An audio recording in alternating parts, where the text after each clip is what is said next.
Hello friends, good morning. Myself Hina Desai from Ashwamegh Vidyalaya. Today we learn Standard 11 Gujarati Medium English subject, Unit number 7 Vocabulary.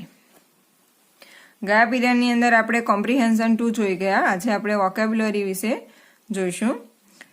V.1 Tick mark the word which can be best replaced with the underlined words.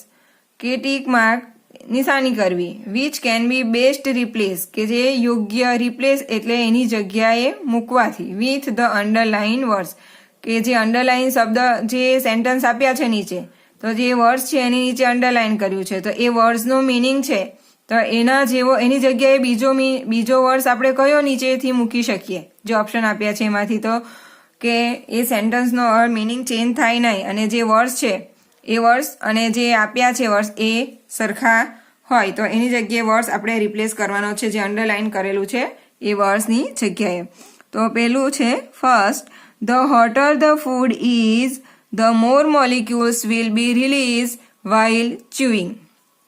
હોટર the food એટલે હોટર એટલે ગરમ અને food એટલે ખોરાક કે ખોરાક ગરમ હોય ત્યારે ધ મોર મોલિક્યુલ્સ એટલે કે કણો પદાર્થ એના જે કણો છે ઘટકો છે એ વિલ બી રિલીઝ એટલે છૂટા પડવું વાઇલ જ્યારે ચ્યુઇંગ એટલે ચાવવું કે આપણે જ્યારે ચાવીએ છીએ ત્યારે એના જે મોલિક્યુલ્સ એના જે કણો છે એ છૂટા પડે છે. જ્યારે ધ હોટર ધ ફૂડ ઇઝ કે જ્યારે ખોરાક ગરમ હોય છે ત્યારે આપણે જ્યારે એ ગરમ ખોરાકને આપણે ચાવીએ છીએ ત્યારે વધારે મોલિક્યુલ્સ છૂટા પડે છે. તો હવે મોલિક્યુલ્સનો જે મિનિંગ થાય છે બરોબર તો એના જેવા વર્ડ્સ અહીંયા નીચે 4 ઓપ્શન આપ્યા છે એમાંથી કયો વર્ડ્સ જે મોલિક્યુલ્સ ની જગ્યાએ આપણે યુઝ કરી શકીએ. પહેલું છે પાર્ટિકલ્સ એટલે પણ કણો થાય, એટમ્સ એટલે પણ એના જે મોલિક્યુલ્સના જેવા જે છૂટા છૂટા કણો છે એ, પ્રોપર્ટીઝ અને એલિમેન્ટ્સ પદાર્થ. પ્રોપર્ટીઝ એટલે કે અહીંયા આગળ આપણે કહી શકીએ કે ઘણા બધા પદાર્થો તો મોલિક્યુલ્સ છે તો એની સાથે એની જગ્યાએ રિપ્લેસ કરી શકાય એવો વર્ડ્સ કયો છે તો એટમ્સ. એટલે અહીંયા આગળ આપણે ટીક માર્ક કરીશું. Second one, bee is buzzed around the aromatic apple blossoms. Bees એટલે કે મધમાખીઓ, બઝ એટલે કે મધમાખીનો જે ગણગણવાનો અવાજ આવે છે તે અરાઉન્ડ ધ એરોમેટિક એટલે કે સુગંધીદાર એકદમ આપણે ખાવાની ઈચ્છા થઈ જાય એવું સુગંધીદાર એપલ બ્લોસમ્સ કે જ્યાં એપલની વાડી છે બરાબર એના ફૂલ જે ખીલેલા છે ત્યાં મધમાખીઓ ગણગણાટ કરે છે એના પેલી જે એની જે સુગંધ આવે છે એનાથી. તો અહીંયા શું આવશે ફિટેડ એટલે કેવું કે જે એની સ્મેલ સારી નહીં હોય તેવું, ફ્રેગ્નન્ટ એટલે સુગંધીદાર, બર્નિંગ એટલે બળેલું અને ગાર્લિક એટલે કેવું ગાર્લિક એટલે લસણવાળું બરોબર. તો એની સ્મેલ કેવી એરોમેટિક મીન્સ ફ્રેગ્નન્ટ એટલે સુગંધ એ મધમાખીઓ જે સુગંધ હોય છે એપલની વાડીની ત્યાં આગળ ગણગણાટ કરે છે તો એરોમેટિકની જગ્યાએ આપણે ફ્રેગ્નન્ટનો યુઝ કરી શકીએ. Third one, with the help of olfaction system we may have the rich savior of the tasty dishes. With the help of olfaction means કે જે આપણે લેસનમાં જોઈ ગયા વર્ડ્સ કે ઓલ્ફેક્ટરી એરિયા કે જે આપણે આપણી જે નાકના પોલાણમાં એવો એક કોષ છે કે જેનાથી આપણે સ્મેલ લઈ શકીએ. ઓલ્ફેક્શન સિસ્ટમ એટલે we may have the rich savour of the tasty dishes કે જેનાથી આપણે જે ટેસ્ટી ડિશિસ છે જે સ્વાદિષ્ટ જે આપણી ડીશ છે એનો સ્વાદ માણી શકીએ. તો સેન્સ ઓફ સ્મેલ એટલે કે આપણી જે સુગંધ લેવાની જે સેન્સ છે એ સેન્સ ઓફ સાઇટ કે આપણી જોઈ શકવાની જે સેન્સ છે એ, સેન્સ ઓફ ટચ આપણે જે સ્પર્શ કરવાની ઇન્દ્રિયો છે એ, સેન્સ ઓફ હિયરિંગ કે આપણે જે સાંભળવાની સેન્સ છે એ. તો કયું આવશે આમાં ઓલ્ફેક્શન સાથે? Sense of smell. Fourth one, our varieties of beverages include jaljeera, amras, etc. our varieties એટલે કે આપણું જે જુદા જુદી ભિન્ન ભિન્ન જે વસ્તુઓ છે એ ઓફ બિવરેજીસ એટલે કે જે આલ્કોહોલ સિવાયનું, આલ્કોહોલ એટલે આપણને ખબર છે બરાબર, આલ્કોહોલ સિવાયનું જે પીણું, આલ્કોહોલ વાળું પીણું એટલે કે પાણી, જે આપણે પાણી પીએ છીએ એ પાણી સિવાયનું જે આલ્કોહોલ વાળું જે પીણું છે એને બીવરેજ કહેવામાં આવે છે. Included jaljeera, aamras et cetera. કે જલજીરા છે, આમરસ છે, એ બધાને એની અંદર આપણે એડ કરી શકીએ. તો બીવરેજીસ એની જગ્યાએ કયો વર્ડ રિપ્લેસ થઈ શકે? તો ઓપ્શન જોઈએ આપણે. ટેસ્ટીસ એટલે કે એકદમ સ્વાદિષ્ટ, સ્મેલ્સ એટલે કે સુગંધવાળું, ડ્રિંક્સ એટલે કે પીણું, સ્નીફ્સ એટલે કે સૂંઘવું. તો આ બીવરેજ છે એની સાથે કયો વર્ડ રિલેટ? ટેસ્ટ એનો સ્વાદ, સ્મેલ એટલે સુગંધ, ડ્રિંક એટલે પીણું અને સ્નીફ એટલે સૂંઘવું. તો શું આવશે બીવરેજ સાથે? ડ્રિંક્સ કે એક પીણું છે. Fifth one, this excellent time saving contrivance has also been used in Gill's apparatus for speedy measurement. Okay, તો અહીંયા જે કન્ટ્રીવન્સ છે એનો શું મતલબ થશે? એનો અહીંયા જે નીચે ઓપ્શન આપેલા છે એમાંથી કયો વર્ડ એના રિલેટેડ છે એ તમારે જાતે શોધવાનું છે. હા, હું આના મિનિંગ કહી દઉં છું કે કોન્ટ્રીવન્સ એટલે કે એક પ્રકારનું સાધન છે બરોબર. અહીંયા શું છે? કોન્ટ્રાક્ટ એટલે કે આપણે કહીએ ને કે એને સોંપણી કરવી. પછી કોન્સ્ટ્રાસ્ટ કે વિરોધી એનું હોવું. ડિવાઇસ એટલે કે સાધન. અને કોન્સ્પિરસી બરોબર. તો આમાંથી કયા વર્ડ્સ અહીંયા આવી શકશે એ તમારે જાતે શોધવાનું છે. શોધો કે શું થશે. આન્સર તો કહી દીધો છે.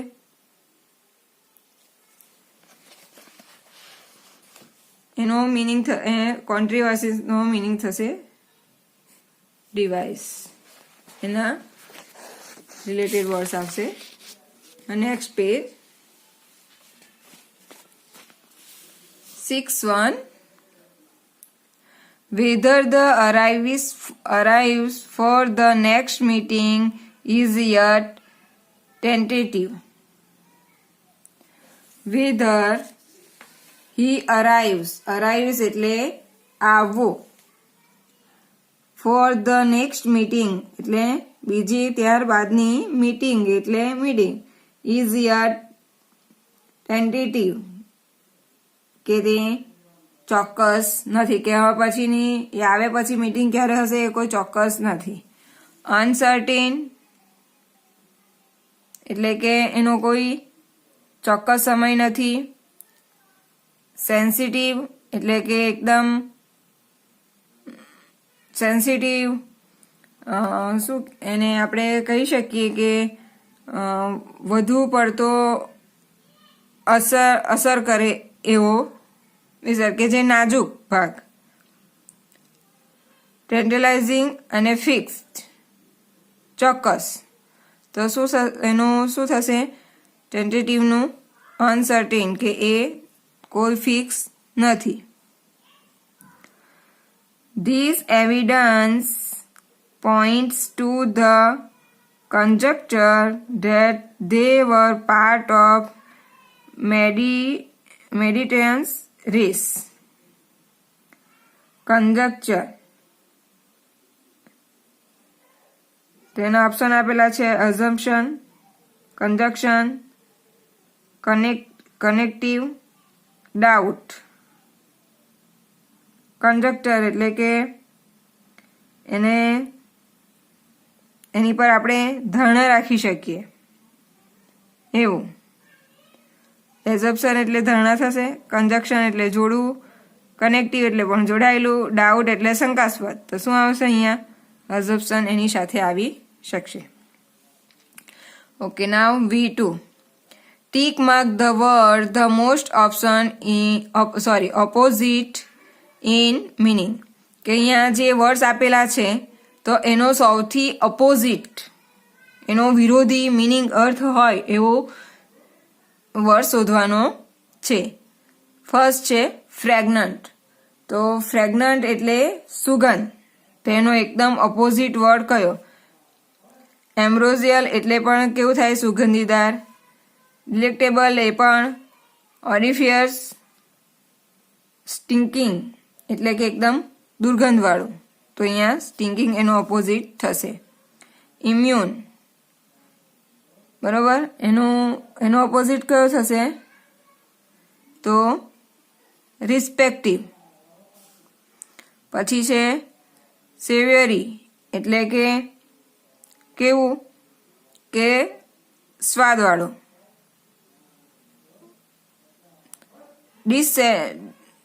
ડિસટેસ્ટફુલી કે જે સ્વાદ વગરનું છે તેવું. ડેલિશિયસ એટલે એકદમ સ્વાદવાળું. પ્લેઝિંગ એટલે ખુશ્બુદાર. અને યમી એટલે પણ સ્વાદિષ્ટ. તો કયું આવશે? ડિસટેસ્ટફુલ. ફોર્થ વન ડિફરન્ટિએટ, બરોબર, કે અલગ અલગ. તો સેપરેટ, ડિસ્ક્રિમિનેટ, એસોસિએટ, એક્સ્ટ્રીગેટ. તો જે ફોર્થ વન છે એમાં શું આવશે? એસોસિએટ. ડિફરન્શિએટ એટલે કે જુદું જુદું. એસોસિએટ એટલે કે સાથે. એક્યુટ એટલે કે ચોક્કસ.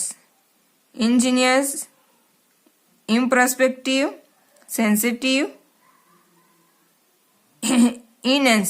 તો શું આવશે અહીંયા? Imperative.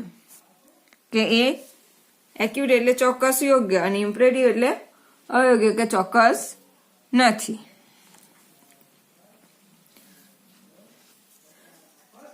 V3 next. Fill the blanks with the most appropriate words from the given option. કે અહીંયા જે બ્લેન્ક આપી છે, ખાલી જગ્યા છે, તો એમાં એપ્રોપ્રિએટ એટલે યોગ્ય વર્ડ્સ મૂકીને ખાલી જગ્યા પૂરવાની છે. આપણે અહીંયા જે ઓપ્શન આપેલા છે એમાંથી જ. તો ફર્સ્ટ છે the dash is not like the sense of touch. It dash the sense of sight and hearing as far as distance and close contact is concerned. બ્રેકેટમાં આપ્યું છે vision, contradict, resembles and olfaction. તો first જે blank છે એની અંદર શું આવશે? તો પહેલું olfaction આવશે.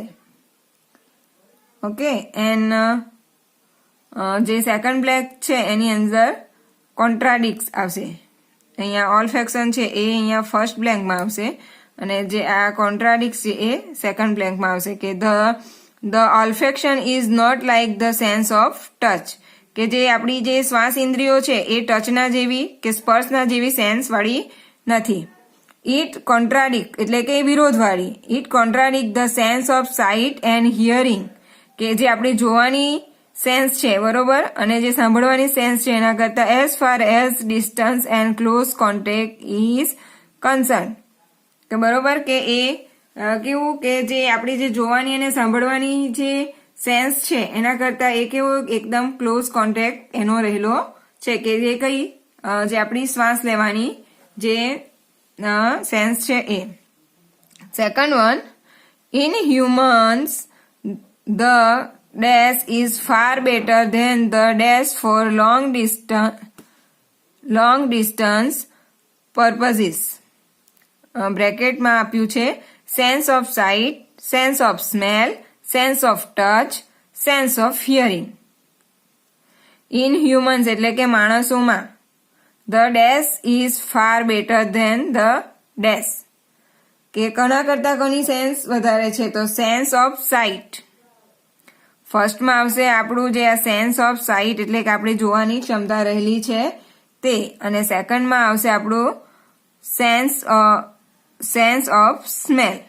અહીં આપણી સેકન્ડ બ્લેન્કમાં આવશે કે the sense of sight is far better than the sense of smell for long distance purpose. કે આપણી જે આપણે શું કહેવાય કે લોંગ ડિસ્ટન્સના પર્પઝથી આપણે જોઈએ બરોબર, તો આપણી જે સેન્સ ઓફ સાઇટ છે તો આપણે જ્યાં સુધી આપણી દ્રષ્ટિ પહોંચે આપણે જોઈ શકીએ બરોબર, ત્યાં સુધી જ આપણી એ સાઇટ સેન્સ કામ કરે છે. અથવા તો જ્યાં સુધી સનલાઇટ હોય ત્યાં સુધી કે બીજો કોઈ લાઇટનું ડિવાઇસ હોય ત્યાં સુધી જ આપણી જે સાઇટ સેન્સ છે એ કામ કરે છે બરોબર. જ્યારે આપણી જે સેન્સ ઓફ સ્મેલ છે તો એના માટે એ દૂર દૂર સુધી એ લોંગ ડિસ્ટન્સના પર્પઝથી આપણે એનો યુઝ કરી શકીએ છીએ. Third one, dash capacity can not dash by any contrivance. બ્રેકેટની અંદર આપ્યું છે machine, be outdone, replace and olfactory. Okay, તો જે ફર્સ્ટ છે એ બ્લેન્ક્સની અંદર શું આવશે? ઓલ્ફેક્ટરી. જે ઓલ્ફેક્ટરી છે એ ફર્સ્ટ બ્લેન્કની અંદર આવશે અને બી આઉટડન એ સેકન્ડ બ્લેન્કમાં આવશે. તો અહીંયા આવશે olfactory capacity can not be outdone by any contrivance. કે જે ઓલ્ફેક્ટરી છે આપણી કે જે શ્વાસ લેવાની જે કોષો છે એની capacity can not be outdone by any contrivance. કે બીજા કોઈ એની જગ્યા લઈ શકતું નથી કે એની જગ્યાએ આપણે બીજો કોઈ યુઝ કરી શક્યા નથી કે મશીન કેવું બનાવી શક્યા નથી. Fourth one, when a person had cold. કે જ્યારે માણસોને સામાન્ય શરદી થાય છે વ્યક્તિને, ઓલ્ફેક્ટરી રિસેપ્ટર્સ કે આપણા જે શ્વાસના કોષો છે એ ખાલી જગ્યા dash so the person think that his ખાલી જગ્યા હેઝ ડિક્રીઝ. બરોબર, તો શું આવશે? જે ફર્સ્ટ બ્લેન્ક છે એની અંદર આવશે, સોરી આપણે બ્રેકેટની અંદર જો sense of taste, deaden, enliven, sense of smell. તો ફર્સ્ટ જે બ્લેન્ક છે એની અંદર આવશે ડેડન એટલે કે મૃત્યુ પામવું. અને જે સેકન્ડ બ્લેન્ક છે એમાં આવશે આપણી જે સેન્સ ઓફ સ્મેલ.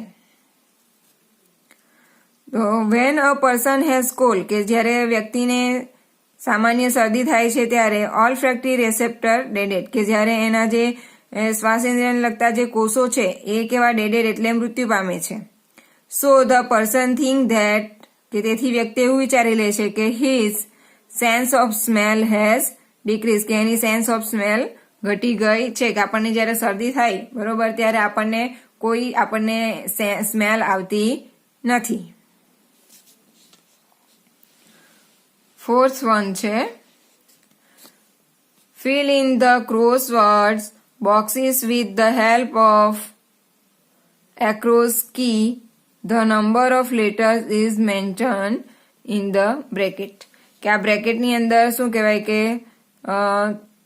જે લેટર આપ્યા છે અને અહીંયા આગળ એક્રોસ ધ કી આપી છે કે જે સેન્ટેન્સ આપ્યું છે બરોબર નંબર વાઇઝ, તો એને આપણે જે આ પઝલ છે એની અંદર સેટ કરવાનું છે. તો તમારે એ જાતે જ એનું હું તમને હેલ્પ કરું છું, બાકી તમારી જાતે કરવાનું છે.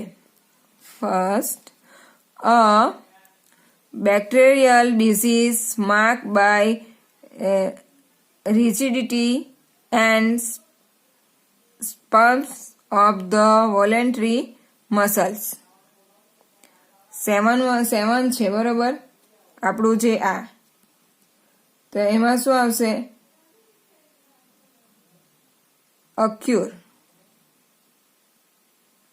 ઓકે, તો એવી રીતના તમારે અહીંયા જે ડિઝીઝ આપ્યા છે કે જે સેન્ટેન્સ આપ્યું છે કે કઈ ઇન્જરી થઈ હોઈ શકે બરોબર, પછી એનાથી શું થાય કે એલર્જી વર્ડ્સ છે, પછી જે સ્પ્લિન થઈ ગયું હોય છે તે, પછી શું કહેવાય કે જે આપણે એન્ટિસેપ્ટિક ક્રીમ હોય છે, બરોબર. આવા જે વર્ડ્સ છે તે વર્ડ્સ આની અંદર સમાયેલા છે.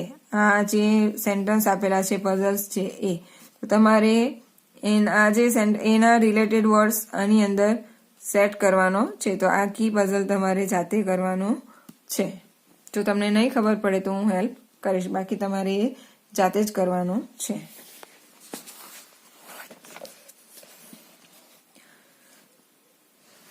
અહીંયા V5 આપ્યું છે. Match A with B and frame a sentence using both of those words.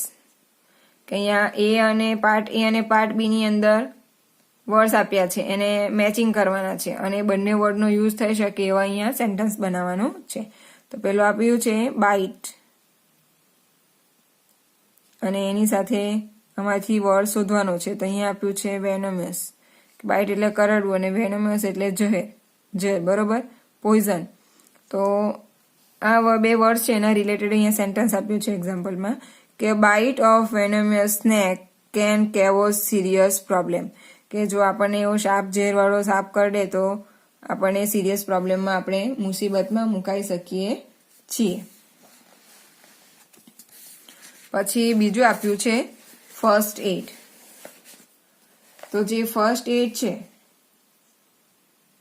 તો એની સાથે આપણે કયો વર્ડ યુઝ કરી શકીશું? આપણે પેલા વર્ડના મિનિંગ જોઈ લઈએ. ફર્સ્ટ એડ પ્રાથમિક સારવાર, ઇન્જેક્શન, બ્લીડિંગ, ફ્રેગ્રન્ટ, સ્પ્લિન્ટ્સ. ઓકે, સમજ પડી ગયા? ફર્સ્ટ એડ એટલે કે પ્રાથમિક સારવાર, ઇન્જેક્શન એટલે આપણે ઇન્જેક્શન મૂકીએ છીએ તે, બ્લીડિંગ એટલે લોહી, ફ્રેગ્રન્ટ એટલે કે સુગંધ, સ્પ્લિન્ટ્સ એટલે કે જે પાતળી પટ્ટી જેવું હોય છે એ.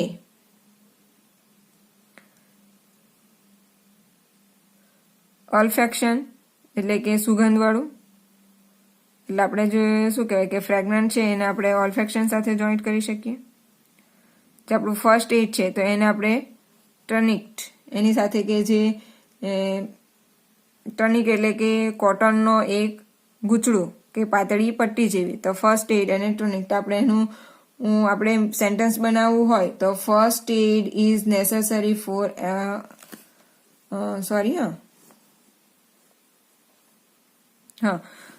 પછી વેનમસ એટલે ઝેર, ઇન્જર્ડ પર્સન એટલે ઘવાયેલું વ્યક્તિ, પછી સ્પ્લિન્ટ્સ એટલે કે મચકોડ આવી જાય છે તે, અને ટિટેનિયસ એટલે કે ધનુર. તો ફર્સ્ટ એડ સાથે શું આવશે કે ઇન્જર્ડ પર્સન આવશે, કે first aid is necessary four injured person, કે જે વ્યક્તિને ઈજા થઈ છે તેના માટે પ્રાથમિક સારવાર જરૂરી. ઇન્જેક્શન, તો ઇન્જેક્શન છે તો શાનું ઇન્જેક્શન આવી શકે કે ધનુનું ઇન્જેક્શન, ટીટાઇન, બરોબર ને. તો આપણે એવું કહી શકીએ કે શું કહેવાય કે ધનુના ઇન્જેક્શનથી આપણને જે બ્લીડિંગ થઈ ગયું હોય વધારે, તો એના માટે જે ધનુર નામનો રોગ થાય એ અટકાવવા માટે આપણે ઇન્જેક્શન મૂકી શકીએ. તો injection of tetanus is given in case of more bleeding. Okay, પછી છે બ્લીડિંગ. તો બ્લીડિંગની સાથે આવશે ટોનિક, પાટો બાંધવો, અને કે જ્યારે વધારે પ્રમાણમાં બ્લીડિંગ થતું હોય, લોહી વહેતું હોય, તો ત્યારે શું કહેવાય કે લોહીને અટકાવવા માટે કોટનનું જે ગૂંચળું બનાવીને જે પટ્ટો હોય એ બાંધવામાં આવે છે. તો આપણે કહી શકીએ કે bleeding can be prevented by tonic. Fragrant એટલે એની સાથે રિલેટેડ વર્ડ છે ઓલ્ફેક્શન. તો fragrant smell is sense by olfactory receptor. પછી છે સ્પ્લિન્ટ એટલે કે અહીંયા આવશે સ્પ્રિન સાથે, કે આપણને મચકોડ આવી હોય, પગ મૂંચવાઈ ગયો હોય તો તેને નીચે સપોર્ટ માટે આપણે જે સ્પ્લિન છે એનો યુઝ કરી શકીએ. તો splints prevent movements of joining in sprain, કે જ્યારે આપણે જે મચકોડ આવી હોય તે જ્યાં જોઈન્ટમાં મચકોડ આવી હોય તો ત્યાં આપણે એના સપોર્ટ માટે જે સ્પ્રિન છે એનો ઉપયોગ કરીએ તો એની હલનચલન અટકાવી શકીએ છીએ. સો here we can stop, and next exercise we see in next lecture. So thank you very much and keep watching our channel.